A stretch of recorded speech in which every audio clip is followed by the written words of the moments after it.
De très belles informations pour commencer cette journée du 30 septembre 2020. Mesdames et messieurs, bonjour et merci beaucoup d'être avec nous dans cette troisième édition de Cameroun Daylight de la semaine. Vous êtes sur CRTV et CRTV News, bien sûr. Nous allons vous accompagner avec l'information durant 3 heures de temps. Vous aurez vos rubriques habituelles. Précisons que cette journée est consacrée à la traduction et on verra bien dans nos différentes éditions de journaux comment cela se matérialise dans les administrations publiques. Beaucoup d'autres sujets, évidemment, vont émailler cette édition de Cameroun Daylight qui reviendra sur les préparatifs de la rentrée scolaire.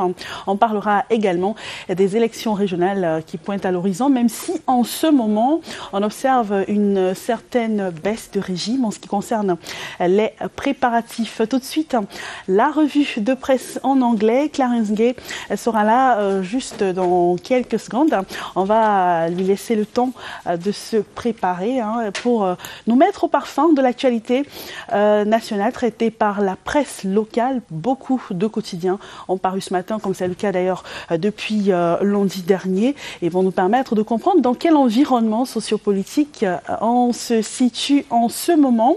On parlera également d'économie. Cyril King Mbepe sera là également avant 7h. Il viendra nous donner une idée globale de l'économie camerounaise. Qu'est-ce qui se passe en ce moment? On parlera beaucoup de cacao, mais également de cette dette du Cameroun qui est en train d'être épongée grâce à la signature des accords de partenariat avec certains bailleurs de fonds. Il est avec nous, Clarence Gay, dans ce studio. Good morning. Good morning, bonjour Cathy Toulou. Bienvenue. Thank you, thank you. Alors l'actualité ce matin dans les journaux.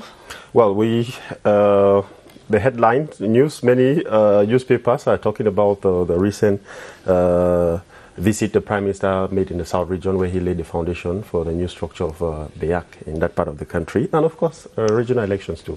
Voilà, tabloïd en anglais, c'est maintenant.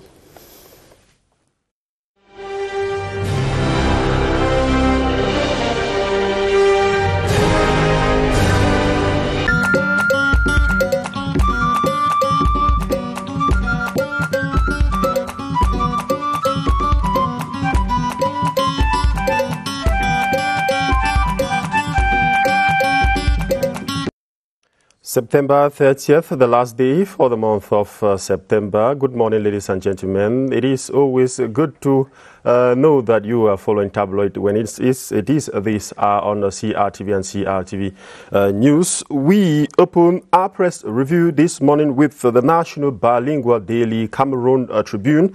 Headlines: BEAC Agency and Bolova. Prime Minister lays foundation stone. As personal representative of the head of state, Prime Minister Joseph John Gute chaired the ceremony to lay the foundation stone of the BEAC building in the Bolova South region yesterday, September 29, 2020. The 3-story building is expected to be completed in 24 months, that is 2 years. Pages 2 and 3 of the National Bilingual Daily has the details of that story. Next is the Eden newspaper. Headlines: alleged misdeeds, threats of legal action precedes regional election as Cameroonians wait to witness the first ever regional council elections announced for December 6, 2020 by the head of state, Paul Biya. The process of selection of candidates to contest for the seats in the regional house has not been smooth, with series of hiccups recorded in the process in many localities across the country. You can find more of that story in the pages, or rather page 11 of the Eden newspaper of this morning. The Median newspaper says, as the Supreme Court orders election rerun, what fate awaits Victor Kelengo? That is in the Kumba, in the Meme division of the Southwest region. Kumba councillors, that is the Median says, Kumba councillors to elect a new city mayor in 30 days. Greg Mewanu, main challenger of incumbent city mayor of Kumba, Victor Kelengo, he says it is not yet time for a celebration for force of experience triumphs over youthful exuberance. That is what the Median newspaper is talking about this morning in its headline. The Guardian Post newspaper headlines: Key diaspora Amazonian leaders back effective school resumption in the northwest and southwest regions ahead of the opening of schools for the 2020-2021 academic year slated for Monday, October 5, 2020. Key diaspora Amazonian leaders have backed calls for effective resumption of schools in the crisis-hit northwest and southwest regions. They include prominent U.S.-based Eric Tato and Europe-based Reta. The two Amazonian leaders first made their position for effective school resumption in the two troubled regions known in separate tweets. You can read more of that story in page 3 of the Guardian newspaper. Municipal updates. Bilingualism Commission making significant progress. Bilingualism Commission making significant progress. That is what the municipal updates is talking about this morning in one of its major headlines. The president of the National Commission for the Promotion of Bilingualism and Multiculturalism, Peter Mafani Musonge, yesterday received in audience the High Commissioner of Canada to Cameroon, Richard Ball. During the encounter, both men exchanged experiences on the best practices to promote bilingualism in their respective countries. That is what the municipal update is telling us this morning. And we end up with Le Pévier newspaper. The Minister of Housing and Urban Development, Celestine Kecha-Kutes, has encouraged and expressed contentment at the level of works done by some entrepreneurs in charge of the construction of low-cost houses. Housing and Urban Development Minister was speaking on a visit to these structures in some areas in the central region. Her visit was also part of preparatory activities ahead of the World Habitat Day. That is to be observed on October 5th, 2020. It was a pleasure knowing that you followed Tabloid this morning. Always do make good use of the newsstand. Get yourself informed. Have a wonderful day. See you tomorrow.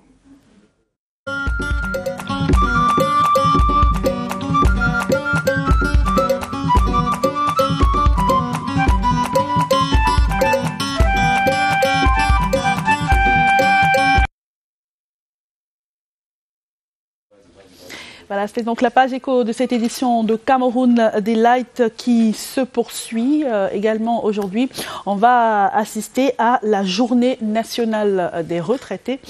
Comme vous le savez très bien, le président de la République a donc permis de revaloriser donc les pensions des retraités depuis le mois de juillet dernier, le mois de juillet 2020.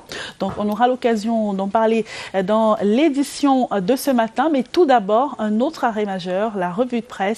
Sadou Mamoudou est déjà avec nous. Bonjour Sadou. Bonjour Catherine. L'anniversaire s'est bien passé hier?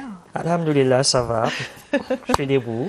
Voilà, et ce matin vous êtes avec les journaux, encore? Naturellement, encore et toujours. D'ailleurs, ces journaux qui sont très loquaces, l'actualité est riche, intense et dense. On parlera de la reconstruction finale de l'axe Mora-Dabanga-Kousseri qui relie justement la partie camerounaise à la partie tchadienne. C'est une transnationale, c'est une route de l'intégration dans le cadre de la CEMAC.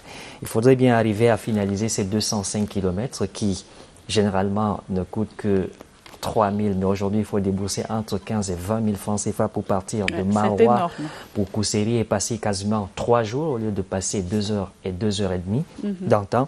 Il faut également parler de ces 10 000 petites et moyennes entreprises qui vont bénéficier très bientôt de l'accompagnement du Bureau national de mise à niveau des entreprises en partenariat avec l'agence de promotion des petites et moyennes entreprises. C'est dans le cadre d'une convention signée et c'est pour justement relancer la partie également secouée par des escarmouches des séparatistes dans le nord-ouest et le sud-ouest. Puis naturellement, rentrée oblige, on revient sur les 4 millions de livres mis à la disposition de quelques 13 000 établissements scolaires du primaire par le concours de la Banque mondiale et surtout la clairvoyance du gouvernement camerounais qui est toujours à l'écoute des zones d'éducation prioritaire. Voilà Catherine, l'actualité. D'autres informations seront certainement contenues dans les quotidiens de ce matin et c'est dans Tabloïd.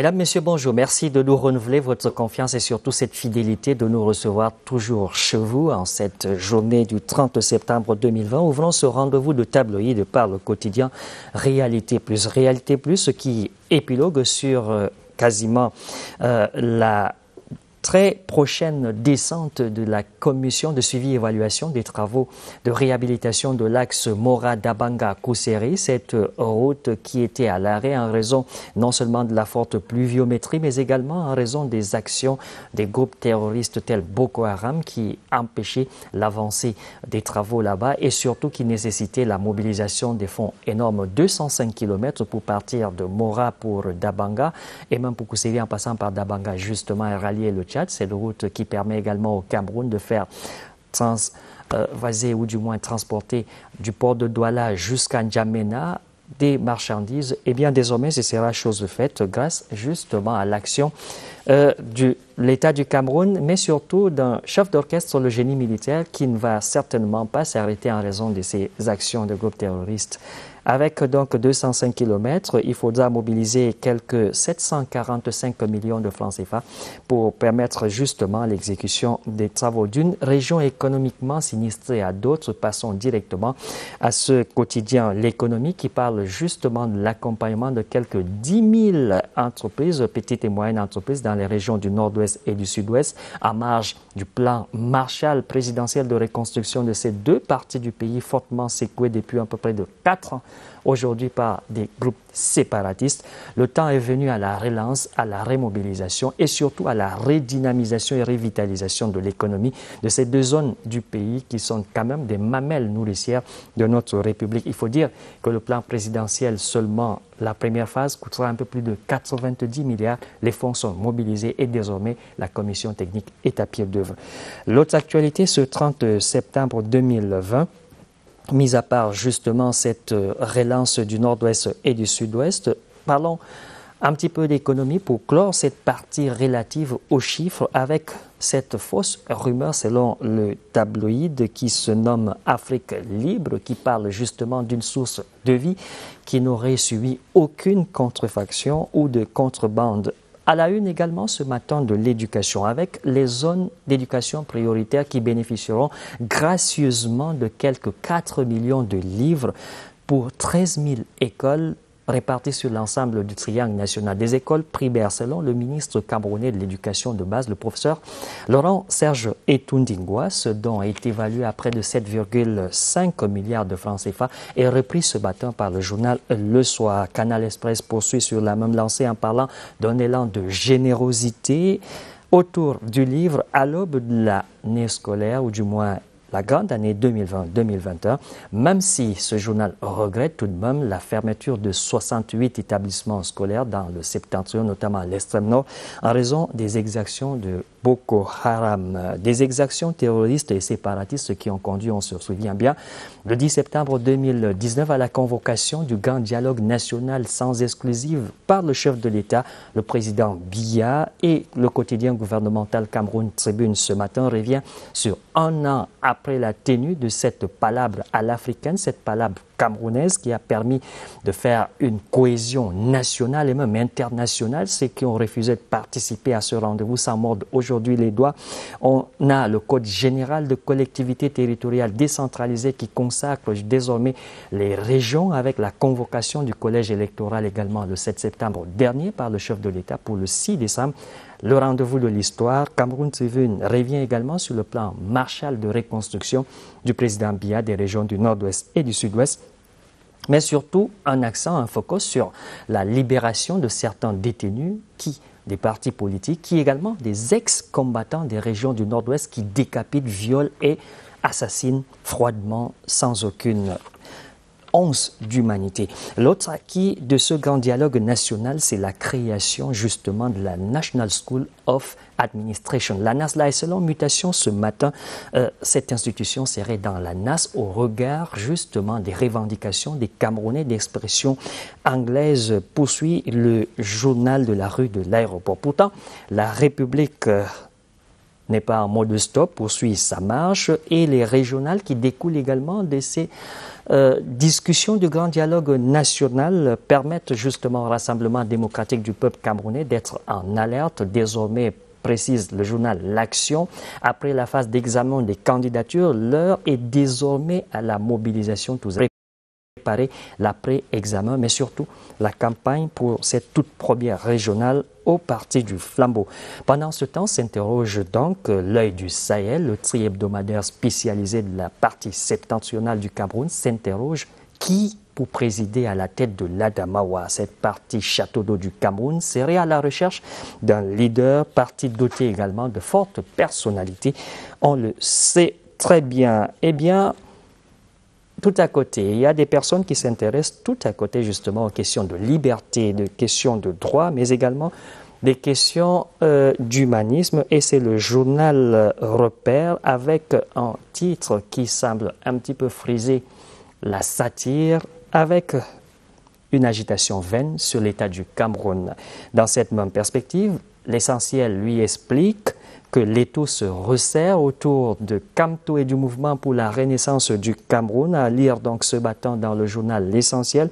Et Singan relaie quant à lui la relance et même la rentrée politique du PCRN avec justement la célébration de la légalité et de la légitimité républicaine, alors que certaines sirènes appellent à la division, à la haine et surtout au communautarisme. Le PCRN, lui, se mobilise et relance simplement ses activités au-delà des frontières camerounaises, puis au bas de cette sortie. La troisième du genre, c'est justement le legs du feu président de la Chambre d'agriculture, d'élevage, de pêche et des forêts qui désormais rentre dans la postérité après son décès en Tunisie, on se souvient il y a peu. Le journal Le Messager s'intéresse donc à ce qu'il laisse pour la postérité. Mesdames, Messieurs, c'est la fin de cette édition de Tabloïd. Demain est un autre jour, chaque jour étant une vie. Prenez soin de vous. À demain, Inch'Allah.